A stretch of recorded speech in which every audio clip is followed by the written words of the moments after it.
vocation, c'est du latin qui veut dire appeler. L'Église a appelé, elle a donné goût. Elle a dit, toi, chez toi, je perçois peut-être cette vie de prêtre. Quand Jésus appelle des compagnons, il les appelle. Il dit pas, est-ce qu'il y en a un qui voudrait venir me suivre? Il dit, toi, Pierre, toi, Jean, toi, Marie-Madeleine, toi. Alors les gens, ils disent oui ou ils disent non, mais il y a un appel. Alors certains vont peut-être découvrir qu'une vie de consacré, de religieux, de religieuse, de prêtre, peut s'incarner dans leur vie, peut avoir du sens pour leur vie. Alors cette campagne cette année, très concrètement, c'est d'une part une campagne d'affiches qui s'adresse aux 15-25 ans. C'est des dossiers d'animation pour les animateurs de jeunes. Et puis il y a une campagne Web 2 à côté, puisque sur les affiches, il y aura un flashcode avec un site quelestmavocation.com.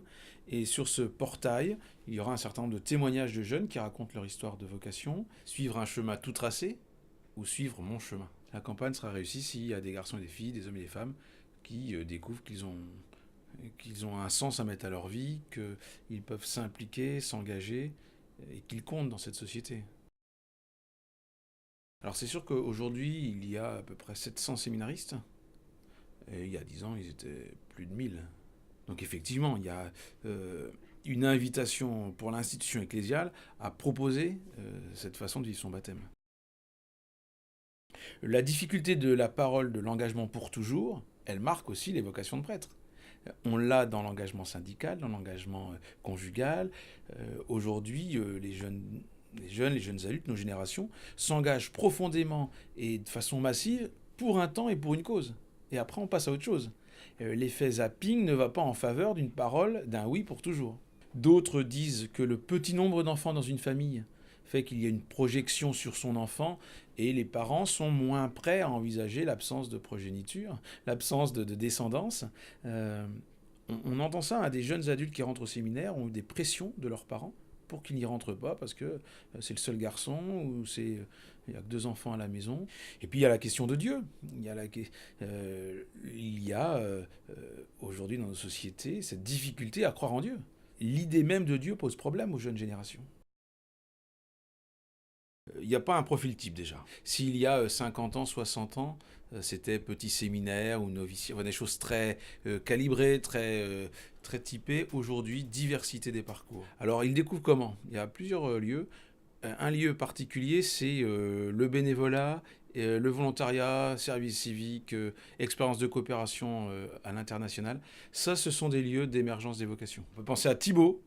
Thibaut, lui, voilà, il découvre sa vie, il cherche un peu, il fait une année de fac, il fait une année ensuite, il arrête, il fait une année de volontariat, bon, ça se passe plus ou moins bien, et puis il se décide de partir en coopération, 2 ans, en Algérie, et au retour, il se dit, oui, voilà, ça c'est clair pour moi, je crois que je suis appelé à être prêtre. Je pense à d'autres jeunes aussi issus de l'immigration, notamment, je pense à un jeune portugais, famille chrétienne, comme beaucoup de familles portugaises qui sont issues de l'immigration, mais un vécu de foi relatif. Et puis redécouvrant son histoire, redécouvrant sa vie, bah, elle a fait le choix aussi du séminaire. Du haut de mes 10-11 ans, je voulais être médecin sans frontières. Alors le curé, il n'est pas loin, parce que curé, même si c'est un mot un peu péjoratif aujourd'hui, celui qui est curé, c'est le mot cure, c'est soigner. Le curé, c'est celui qui a soin des autres. Moi, c'est au cours des années de lycée. Je venais d'un parcours chrétien, des temps en monastère, des temps de scoutisme. Et dans tous ces mouvements-là, on était invités à s'interroger justement. Les responsables nous disaient, alors tu vas faire quoi de ta vie? Tu vas te marier, tu vas être moine, tu vas être prêtre? C'était explicitement exprimé par les accompagnants. C'est là où je dis, mais je suis peut-être appelé à être prêtre, avec une phrase de la Bible, que celui qui veut venir à ma suite, qu'il prenne sa croix et qu'il me suive. À un moment donné, cette phrase d'évangile, pour moi, elle est devenue un appel à être prêtre. Quand j'étais voir l'évêque pour lui partager ce projet, et ben, il me dit, c'est très bien mon petit Didier, c'est bien, on se connaît pas trop, tu vas faire des études et après on se revoit. Donc j'ai commencé des études de psychomotricité, et là ça fait 20 ans que ça dure, et pour le moment ça me fait toujours vivre et vivre un vrai bonheur. On pourrait dire que les jeunes chrétiens catholiques engagés sont ultra minoritaires et très audacieux et très impliqués. Peut-être plus que les générations précédentes. Un peu dans l'expression d'une foi décomplexée. Et ça c'est assez nouveau, ça bouscule l'Église. C'est une génération paradoxale, parce que d'un côté elle est très ouverte, beaucoup de jeunes étudiants, jeunes adultes ont été à l'étranger, en expatriation, sur des programmes d'étudiants avec des jumelages ou des programmes Erasmus, et puis en même temps une génération qui parfois se replie dans des réflexes identitaires, de protection, Ils vont, pour certains, chercher des communautés rassurantes.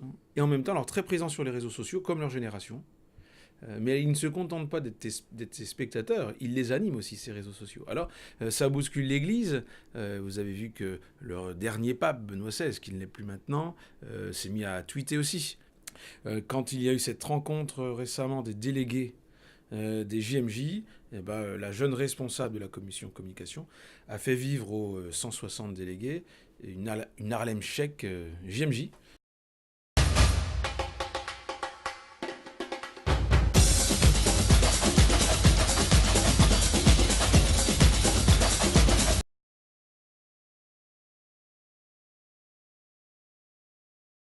Alors, la crise des vocations, c'est-à-dire la baisse du nombre de prêtres ou d'entrées dans les monastères ou dans les institutions religieuses, elle est très localisée. Elle est en Europe occidentale et aux États-Unis d'Amérique du Nord, parce que sur la planète, il n'y a jamais autant de prêtres catholiques. La chance aussi de cette Église universelle, de cette mondialisation réussie, c'est qu'il y a des jeunes hommes et des jeunes femmes qui viennent d'autres continents partager leur foi chrétienne aussi en France. Un diocèse de Troyes qui compte 73 prêtres, il y a plus de 15 prêtres qui viennent d'autres diocèses hors de l'Europe. Burkina Faso, Congo-Kinshasa, Cameroun, Côte d'Ivoire, Colombie, Bolivie. Et voilà. Donc moi je suis très confiant parce que des jeunes catholiques audacieux, missionnaires, motivés et en même temps bien de leur temps, il y en a de plus en plus en France. Le fait que Benoît XVI remette sa charge de pape et s'efface dans la discrétion et dans l'humilité, il y a un effet très positif pour l'Église. Alors là, bon, pour toutes les rédactions, c'est du bonheur parce que là, on vend du papier, on a des sujets et on a des ventes. Et c'était l'occasion pour l'Église de dire ce qu'elle vit, ce qu'elle fait. Et ça motive. On a vu de nombreux jeunes interpellés par un certain nombre de médias. C'était l'occasion pour plusieurs jeunes de dire leur foi. Sur ce débat-là et ces manifestations, on a vu plusieurs jeunes porte-parole qui sont des jeunes. Alors c'est un effet très positif en termes de vocation, c'est-à-dire au sens large. Oui, je peux m'investir, oui, j'ai une place à tenir, oui, je peux parler. Et je pense que là, ce qu'on vient de vivre depuis le mois d'octobre en France a été un peu révélateur. Au nom de mes convictions, je peux aussi prendre place dans le débat public. Alors là, c'est très porteur en termes de vocation.